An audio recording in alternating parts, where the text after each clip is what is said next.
Hi, everyone. Thanks for joining us here on World Narcolepsy Day. My name is Keith Harper. I'm the president of the board of directors at Narcolepsy Network. And real quick, just a little bit about us, what we do. Our mission is to support, educate, and advocate for people with narcolepsy everywhere. What is World Narcolepsy Day? So there are 26 organizations that have come together to create a global day for awareness around our disease.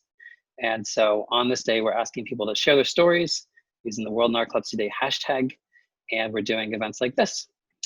So thank you for being with us. And we're here to chat with Ginger Z, the Chief Meteorologist of ABC News. So Ginger, I'll turn it over to you. Thank you for being here, and why don't you give us a little intro about yourself? Sure. I'm the chief meteorologist, so I've been a meteorologist for more than 2 decades now, chasing storms. I'm actually in the car chasing Sally, and so we're putting ourselves in the right position to cover this.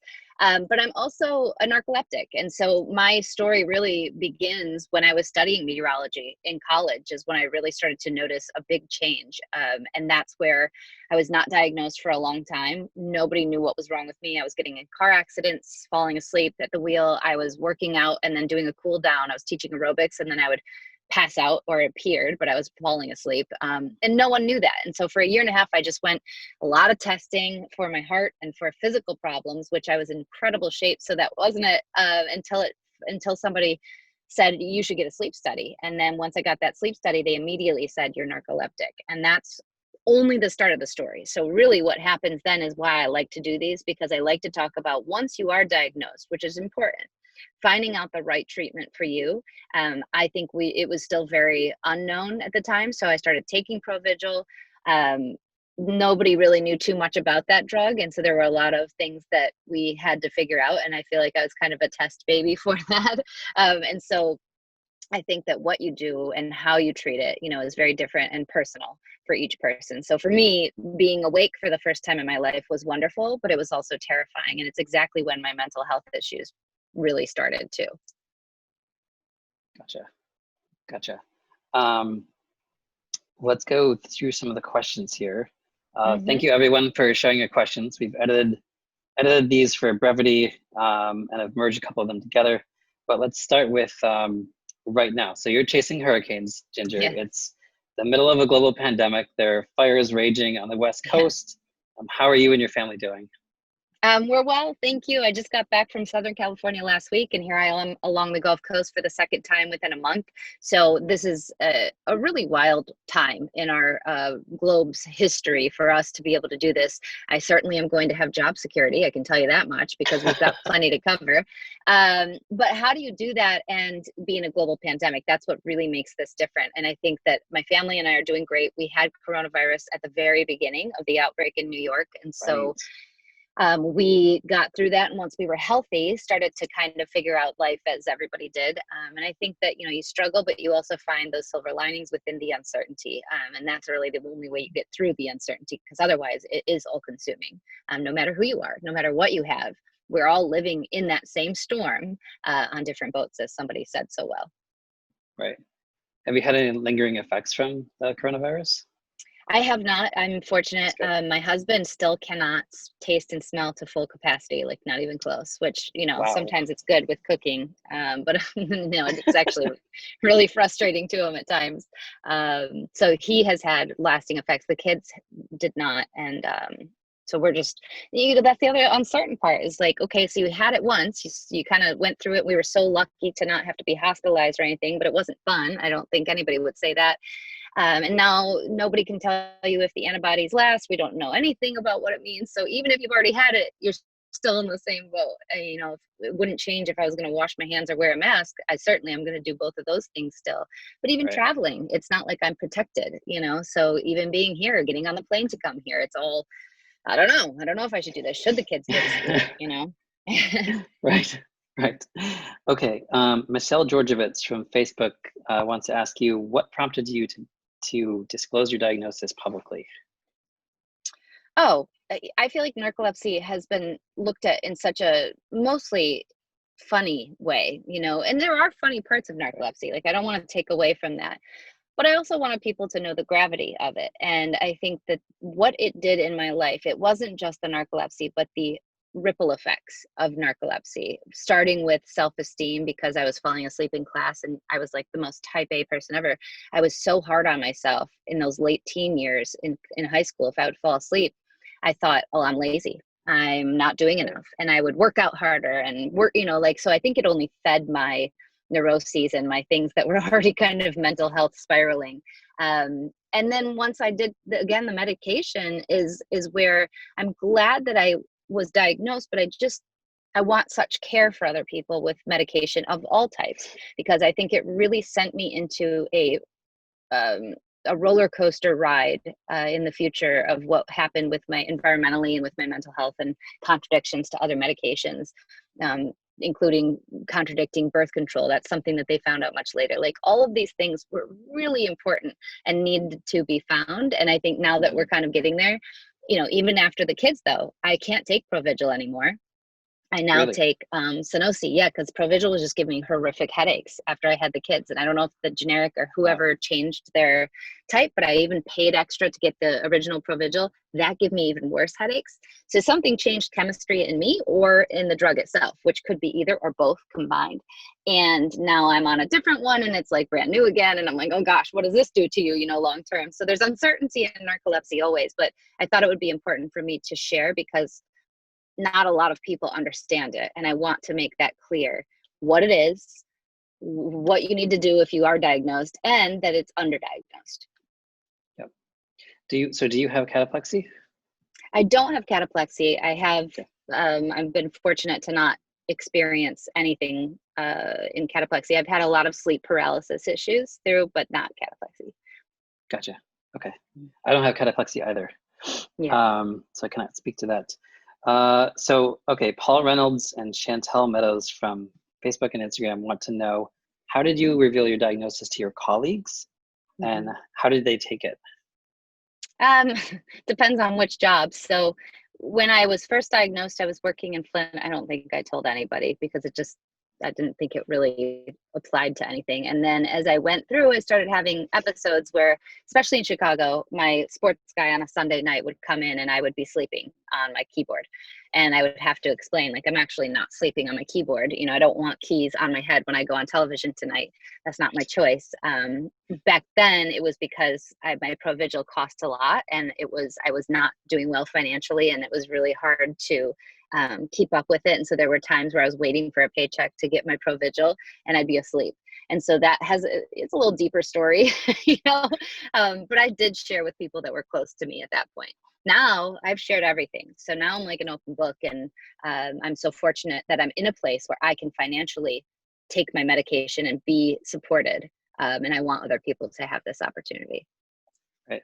What a follow up on that? What advice do you have for people who want to disclose their diagnosis with work I think that yeah, I think they have to. I think that just like any, I was on a panel about disabilities, and it's funny because mental health is still looked at within that. Maternity leave is within disability. There's a lot of things that make you differently able. I think narcoleptics have a lot to offer this world. I think that we're more in tune to a lot of things because of that. And I think utilizing what makes you special, everybody has something. Believe me, if narcolepsy is the worst thing you're bringing to your boss that you have, that's pretty good. And so I'd say looking at it that way makes them aware of any implications, but it also then alleviates so much in yourself. And they can't fire you for having narcolepsy. They can only support you. And perhaps, if there is an opportunity for hours to change, narcoleptics do not do well with shift work. Maybe there is something in the future because of your different abilities that would be better fit for your life. Right. Okay. Thank you. Great answer. Okay.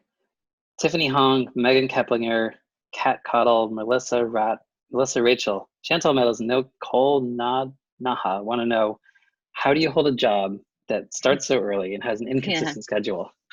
Yeah, these types of storms are actually where I really struggle the most. Right now, I'm not feeling great. I haven't been able to nap, and napping is what can save me on this type of thing.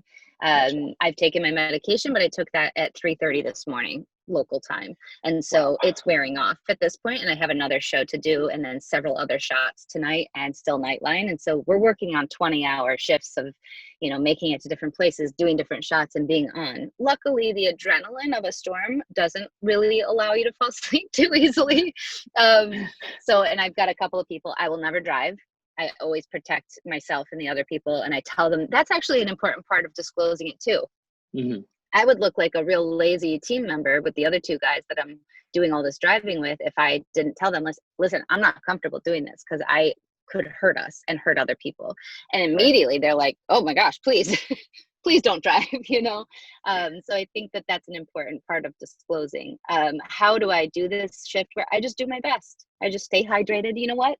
As foundational as the other things are, leading up to a storm like this, I sleep as well as I can because I know I'm forecasting these days and days out. And then I just do my best to make up for it after. Gotcha.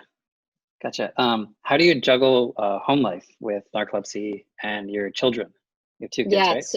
Yes, 2 kids. Medication is it. I mean, I don't know. My husband can immediately tell when I don't take my medicine. I don't even know sometimes, but he sees the difference, the little idiosyncrasies that make me when I don't have medication. And he'll say about 11 a.m., have you taken your medicine today? And I'm like, you know what? I haven't. Oh my gosh. Yeah. So he notices before I do because I'm dull. I'm not there. I'm not clear. He says he sees it in my eyes and the way that I respond to him. So I know that medication is important. Again, I'm financially sound enough to be able to take it. And I'm so grateful for that and have insurance to be able to mitigate some of the cost. I think that giving yourself grace is the most important part about figuring all this out. You're narcoleptic, you have something, it's just like other illnesses or diseases that you can give a little grace to yourself, and other people do too, more than you might think. Right. And I might have to, hold on. Okay. Right. Sure. How, okay. So back to weather. How does weather impact your symptoms? Is there any impact? I haven't really noticed weather impacting my symptoms. Okay. I pretty much live every type of weather. So I haven't noticed. Okay. Let's see. Letha McGarity and Meredith Sahara from Facebook would like to ask, you talked a lot in public about struggles with mental illness. Has narcolepsy, do you think it played any part in that? No question that it played a part, including the medication.